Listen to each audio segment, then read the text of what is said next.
ఐఐటీలో IIITలో BTech చేయాలనేది మీ డ్రీమా? అయితే ఇది ఇండియాలో ఒకే ఒక యూనివర్సిటీ వల్ల సాధ్యం. అదే జేకే లక్ష్మీపతి యూనివర్సిటీ. ఇప్పుడే సంప్రదించండి. కేవలం జగన్ గారికి ఇచ్చిన మాట కోసం తను మీ లైఫ్‌లోకి వచ్చింది. జగన్ గారికి అది నచ్చి తనని 2 సార్లు సొంత చెల్లి కన్నా ఎక్కువ గౌరవంగా చూసుకోవాల్సి వచ్చిందంటారా? లేకపోతే తనలో ఉన్న టాలెంట్ లేకపోతే తన మేధాశక్తిని చూసి ఆంధ్రప్రదేశ్ ఉప ముఖ్యమంత్రి, డిప్యూటీ చీఫ్ మినిస్టర్ పుష్పశ్రీ అని అనగానే ఒక్కసారిగా అందరి కళ్ళు పెద్దవి అయిపోయింది. ఏంటి 32 సంవత్సరాలకి ఆంధ్రప్రదేశ్ డిప్యూటీ చీఫ్ మినిస్టర్ ఒక ఈ అమ్మాయా అనుకునే స్థాయిలో ఒక్కసారిగా తిరిగింది మీ నియోజకవర్గం వైపు అందరి కళ్ళు కూడా. ఈవెన్ నేను కూడా ఏంటి ఏమి డిప్యూటీ చీఫ్ మినిస్టర్ అనౌన్స్ చేశారు అని. ఏంటి అంత స్పెషల్ అన్నప్పుడు మీకు డెఫినెట్గా కనుక్కోవాలి, అట్లీస్ట్ జగన్ గారిని కాకపోయినా చుట్టుపక్కల ఉన్న వాళ్ళని అనిపిస్తుంది కదా. ఎప్పుడన్నా మీరు అడగటం జరిగిందా? అడగలేదు. అంటే సిచ్యువేషన్ అంటే మాకు తెలుసు. అంటే ఫాదర్తో కొంచెం అంటే సెకండ్ టైం కాదు, ఫస్ట్ టైం 2014-19 మధ్యలో ఎమ్మెల్యేగా ఉన్నప్పుడు ఫాదర్తో కొంచెం భేదాభిప్రాయాలు వచ్చాయి. అంటే పొలిటికల్గా కొద్దిగా మిస్అండర్స్టాండింగ్స్ వచ్చాడు.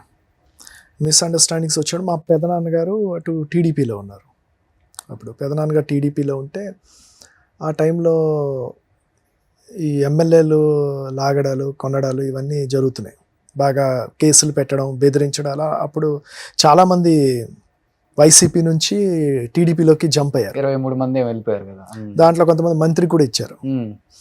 సో ఆ టైంలో మాకు ఫుల్ ప్రెషర్. మా సొంత పెదనాన్న పక్కనే ఉన్నారు, ఆయనకు అక్కడి నుంచి ప్రెషర్. మీ సొంత తమ్ముడు కొడుకే కదా, అతన్ని మీరు మాట్లాడండి. మా ఫాదర్ కూడా అటే వెళ్ళిపోయారు. ఆ టైంలో పెదనాన్న వైపు వెళ్ళిపోయారు. సో ఫ్యామిలీ అంతా ఒకవైపు, ఓకే, మేమిద్దరం ఒకవైపు. అండ్ ఫస్ట్ టైం ఎమ్మెల్యే కొత్త, ఫుల్ ఫ్యామిలీ అంతా వన్ సైడ్. మేము మా ఇద్దరు ఒంటరి. ఎంత ఒంటరి అంటే సంక్రాంతికి ఊరు నుంచి మనకు వైజాగ్ ఫ్లాట్ ఉంది. సంక్రాంతి అంటే మన సిటీ ఖాళీ అయిపోతుంది.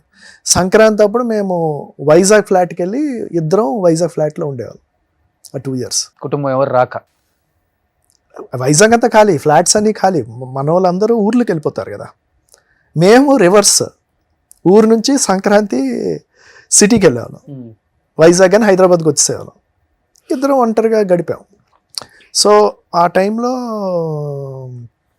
జగన్ గారికి ఇన్ఫర్మేషన్ వస్తుంది కదా, చాలామంది టీడీపీ వాళ్ళు అప్రోచ్ అవుతారు, మీరు అంటే పార్టీ మారండి, ఇన్ని కోట్లు ఇస్తాము, లేకపోతే మీకు మంత్రి పదవి ఇస్తాము, లేకపోతే ఇన్ని వర్కులు ఇస్తాం, ఒక 50-100 కోట్లు వర్కులు ఇస్తాం, ఇలాంటి ఆశ చూపించడం, ప్రెషర్ పెట్టడాలు, కేసులు పెడతాం, ఇలాంటివన్నీ జరిగాయి కదా. ఆ టైంలో గట్టిగా ఉండేది.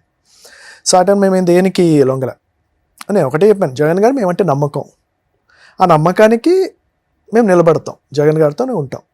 దట్ వాజ్ ఆ కమిట్మెంట్. జగన్ గారి వల్లే ఎమ్మెల్యే అయ్యాం, జగన్ గారి వల్లే టికెట్ వచ్చింది, జగన్ గారి వల్లే ఎలక్షన్ చేయగలిగాం. ఎవ్రీథింగ్ లింక్ టు జగన్ గారు. జగన్ గారి వల్లే పెళ్లి చేసుకున్నాను, జగన్ గారి వల్లే ఆవిడ నాకు భార్యగా వచ్చింది. అంటే మా లైఫ్లో జగన్ గారు అనేది కంప్లీట్లీ కనెక్టెడ్. అన్ని కీలకమైన విషయాల్లో ఆయనతో కనెక్టెడ్ అయ్యి ఉంది. అంత ఫేస్ చేసినప్పుడు జగన్ గారికి ఇన్ఫర్మేషన్ వచ్చినప్పుడు చాలా మందిని పిలిచి ఆయన కౌన్సిలింగ్ చేశారు. లేదు, మీరు గట్టిగా ఉండండి, నెక్స్ట్ మరి గవర్నమెంట్ వస్తుంది, మనము ఖచ్చితంగా మన గవర్నమెంట్ మనం అధికారంలోకి వస్తాం, మనకి బాగుంటుంది అని అందరికీ కన్విన్స్ చేయడం జరిగింది. కానీ మమ్మల్ని ఎప్పుడు పెళ్ళా. సో అప్పుడు విజయసాయిరెడ్డి గారు నమ్మకమా అంతే.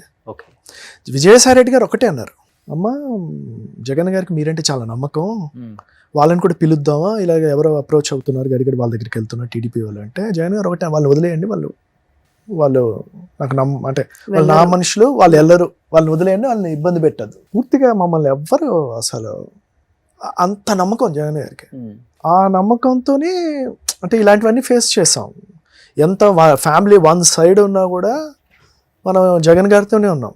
ఎంత ఇస్తామని, లేకపోతే వస్తే మంత్రి పదవి నెక్స్ట్ గవర్నమెంట్లో, నాకు ఎమ్మెల్సీ అని, ఇలా చాలా చాలా రకరకాలు చెప్పారు. కానీ దేనికి ఇంకోలా కూడా కన్విన్స్ చేశారు. అప్పుడు పరిస్థితి ఏంటంటే జన్మభూమి కమిటీ అనేది పెట్టి ఎమ్మెల్యే ఒక పెన్షన్ కూడా ఇవ్వలేని పరిస్థితి. అంత డమ్మీ చేస్తారు వైఎస్ఆర్ పార్టీ ఎమ్మెల్యేని ఆ రోజుల్లో. సో నెక్స్ట్ ఎలా గెలుస్తాం, ఇంకా 3 years ఉన్నాయి.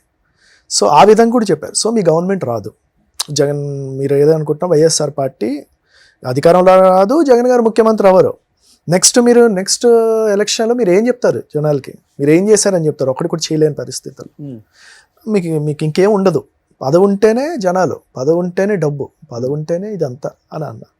అప్పుడు నాది ఆన్సర్ లేదు. కానీ నేను ఒకటేనాను, అయినా సరే జగన్ గారితోనే ఉంటాం. ఓకే, దట్ వాస్ అంటే క్లీన్గా ఒకటే స్టాండ్. ఏం జరుగుతుందో మనకు తెలియదు, మనం జగన్ గారితోనే ఉండాలి, ఉంటాము. ఆయన రాజకీయాల్లో ఉన్నంత వరకు ఆయన వెనకతలు ఉంటాం. అంత కమిటెడ్గా ఉన్నాం. కానీ రక్త సంబంధం లేని జగన్ అంత నమ్మినప్పుడు మీ ఇద్దరిని, రక్త సంబంధం ఉండి తండ్రి అయిన మీ నాన్నగారు ఎందుకు నమ్మలేకపోయారు మిమ్మల్ని? అంటే రాజకీయంగా ఇప్పుడు తను మీ లైఫ్లోకి వచ్చింది, తను నిలబడింది, తను స్టాండ్ తీసుకుంది, తను మీకోసం నిలబడింది, తనకి సంబంధం లేకపోయినా. భార్య అనేది దీనివల్ల వచ్చిన సంబంధం అంతే. మీ నాన్నగారు అంత పెద్ద ఆలోచన తీసుకొని బయటికి వెళ్ళిపోవాలి, మీరు కూడా రండి అన్నప్పుడు మీ నాన్నను చూసి కోపం వచ్చిందా, లేకపోతే బాధ అనిపించిందా? ఈ వయసులో ఎందుకు మా నాన్నకి ఇది అవసరమా అనిపించిందా? ఏం చెప్తారు మీ నాన్నకి అసలు? మా నాన్న చనిపోయారు. ఎప్పుడు చనిపోయారు? ఒక 2 years అయింది. ఎలక్షన్స్కి 1 year ముందు చనిపోయారు. ఓకే. అంటే మా ఫాదర్ ఏంటంటే ఎమోషనలీ చాలా వీక్ అనమాట. అంటే ఎమోషనల్గా ఆయన ఎవరికైనా కూడా ప్రేమగా మాట్లాడితే ఆయన అటాచ్ అయిపోతారు. ఓకే. మా ఫాదర్కి మాకన్నా ఆయనకి ఎప్పుడు కూడా వాళ్ళ అన్నయ్య అంటే చాలా ఇష్టం, చాలా ఇష్టం. ఎమోషనలీ కూడా మా పెదనాన్న అంటే చాలా చాలా ఇష్టం మా నాన్నగారికి. సో మా పెదనాన్నగారు మళ్ళీ నాన్నగారిని అప్రోచ్ అయ్యి ఎందుకు ఇది అంటే ఆయన అలా మా ఫాదరు మా పెదనాన్న వైపు డైవర్ట్ అయ్యారు. అంటే కొడుకు అనే బంధం కన్నా ఎక్కువైపోయింది అన్న అనే బంధం అక్కడ. అంతే, ఫ్యూచర్ కదా. ఇప్పుడు వాళ్ళంతా జీవితాన్ని చూసేశారు, బట్ పరీక్షిత్ రాజ్ జీవితాన్ని చూడాల్సిన వాడు అని మనం అనుకుంటా. అంటే మిస్ అయ్యారు ఆ లాజిక్ అయినప్పుడు. వచ్చారు అంటే నేనేమనుకుంటున్నానంటే ప్రతి ఒక్కరికి ఎమోషన్ అనేది ఒక్కొక్కలా ఉంటుంది. ఓకే, మనం ఎథిక్స్ మాట్లాడతాం, మారల్స్ మాట్లాడతాం, కానీ మనిషి ఎమోషనల్గా ఒక్కొక్కరు ఒకలా ఫేస్ చేస్తారు. ఒకరికి ఇప్పుడు భార్య లేకపోతే తెల్ల అని అంటే కొంతమంది తల్లి వైపు తూగుతారు, కొంతమంది భార్య వైపు తూగుతారు. ఎవరు ఎమోషనల్ అటాచ్మెంట్ వాళ్ళకు ఉంటుంది. ఓకే. సో తనకి అంటే ఆయనకి ఎందుకు అనేది ఆయన లైఫ్లో మా పెదనాన్నగారు ఎంత ఇంపార్టెంట్ అనేది ఆయన జీవిత కాలంలో పెదనాన్నతో ఎంత అటాచ్మెంట్ ఉందో ఆయన చెప్పగలరు. అంతే కదా, వ్యక్తిగత ఒక మనిషి ఒకరికి ఎందుకు అనేది ఎమోషనల్గా ఆ వ్యక్తి చెప్పగలరు. ఓకే. అందుకని మారల్గా కొడుకు ఎక్కువ ఇవన్నీ అంటే మనం దాన్ని జస్టిఫై చేయలేము. ఓకే. కానీ మీరు మీ వారి మాటకు నిలబడి ఉండిపోయారు. నా మాటకి కాదు, షీ వాజ్ కమిటెడ్. అంటే జగన్ గారితోనే ఉండాలి అని కమిటెడ్. నేను ఇంకోటి కూడా చెప్తున్నా, ఒకవేళ నేను ఏమైనా ఇది అయ్యి నేను ఒకవేళ అటు వెళ్దామన్నా తను రాదు నాతో. నాకు తెలుసు. అవునా? నాకు నేను 200% నేను చెప్పాను. ఏంటి శ్రీవాణి గారు, అది నాకు తెలుసు. ఎందుకు అంటే రాదు, అది నాకు తెలుసు. కానీ అంటే ఆ వాతావరణం రాలేదు కదా. కానీ నేను అంటున్నా ఒకవేళ వచ్చిన తను పొలిటికల్ గా షీఈస్ కమిటెడ్ టు జగన్ గారు. దాంట్లో ఎటువంటి రాజకీయం చేయాలి, ఎమోషనల్లీ కనెక్టెడ్ జగన్ గారు, నాట్ పొలిటికల్. ఇప్పుడు నేను ఇంకోటి కూడా చెప్తున్నాను, జగన్ గారు కొన్ని డిసిషన్స్ లో మాకు ఒకటి అవ్వాలని ఉంటది, అది ఇవ్వలేదు అనుకోండి నాకు బాధ అనిపిస్తుంది. అంత మాత్రాన అలిగి కూర్చుంటామే తప్ప ఆయన వదిలి వెళ్ళం కూడా. అంటే అలాంటి ఎమోషనల్ కనెక్షన్ జగన్ గారితో ఉంటుంది. ఇప్పుడు రాజకీయాలు అందరికీ సాటిస్ఫై చేయలేం కదా. నాకు ఒకటి అవ్వాలని ఉంటుంది, ఆయన ఏదో పరిస్థితి నాకు ఇవ్వలేకపోవచ్చు. ఎగ్జాంపుల్ నాకు అనుకుందాం, రేపు పరిస్థితి దృష్ట్యా నాకు ఒక దగ్గర పోటీ చేయాలని ఉంటుంది, నాకు అక్కడ ఎమ్మెల్యే అవ్వాలని ఉంటుంది. నేను జగన్ గారికి నేనంటే చాలా ఇది, లేకపోతే ఆయనకి ఇది అనుకొని నేను వెళ్ళి టికెట్ అడిగితే ఆయన పరిస్థితి చూసి నాకు ఇవ్వకపోవచ్చు, నాకు కోపం రావచ్చు, నేను అలగొచ్చు. రూట్ క్లియర్ చేసుకుంటున్నారంట ఇప్పటి నుంచే? చాలా లేదా? Not at all.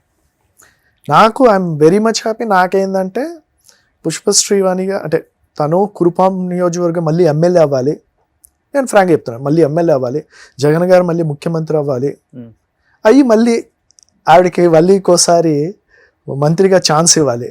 సుమన్ టీవీలో మీ పర్సనల్ అండ్ బిజినెస్ ప్రమోషన్స్ కోసం కింది నెంబర్కి కాంటాక్ట్ చేయండి.